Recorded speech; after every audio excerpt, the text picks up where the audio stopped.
China. What is China?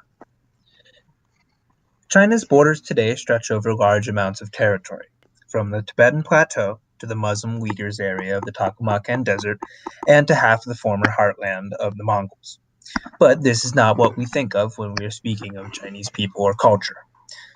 The heartland of China is a lush floodplain of two of Asia's largest rivers, coming from the Tibetan Plateau, the Huanghe and the Yangtze rivers. This region, often referred to as the Han Chinese region, is so rich from these floodplains that the people here have had some of the most agriculturally productive land in the world. Though this land is rather isolated.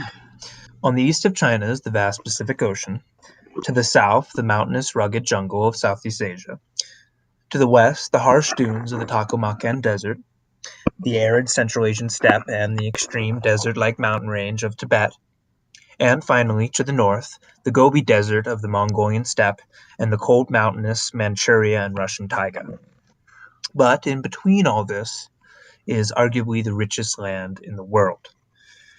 While the Han Chinese people were isolated, the area in which they inhabited was not small. The hyper-fertile Han Chinese area is bigger than most of Europe.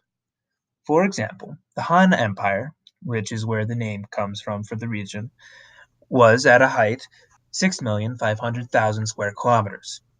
And today, the EU is only 4,400,000 square kilometers. The Han Empire never spread much out of the Han region, so this is a good measure of how big the Han region is today. This region has arguably been the most productive intellectually, technologically, and agriculturally through the history of the world. The Chinese invented the compass, paper, silk, many of the large ocean-faring boat inventions, paper money, gunpowder. They have one of the most complex and interesting writing systems. They were the first to implement meritocratic elections of public officials.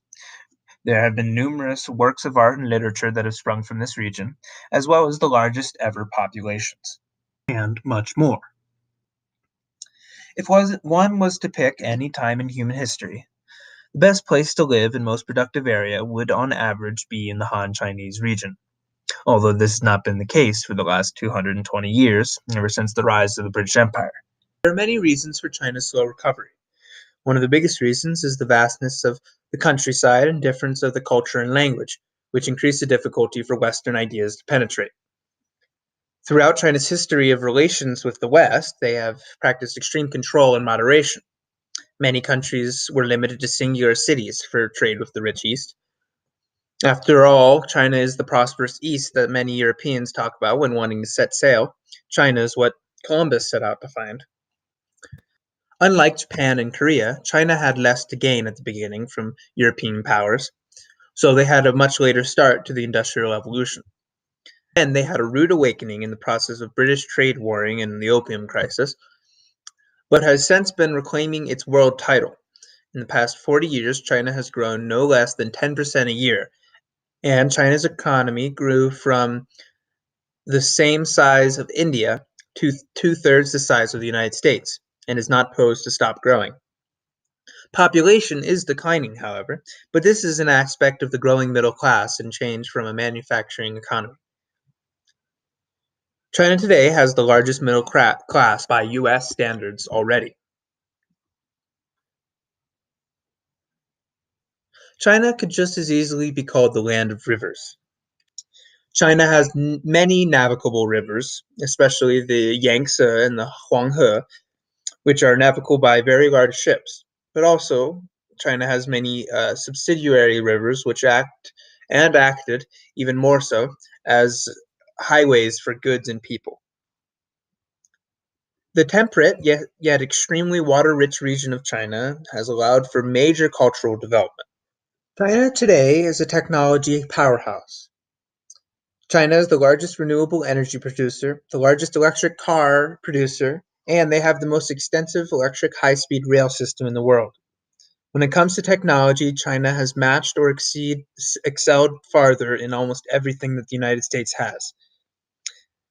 China also has many very useful social media platforms such as Baidu, WeChat, and Alibaba, which rival and often exceed the capabilities of Western software.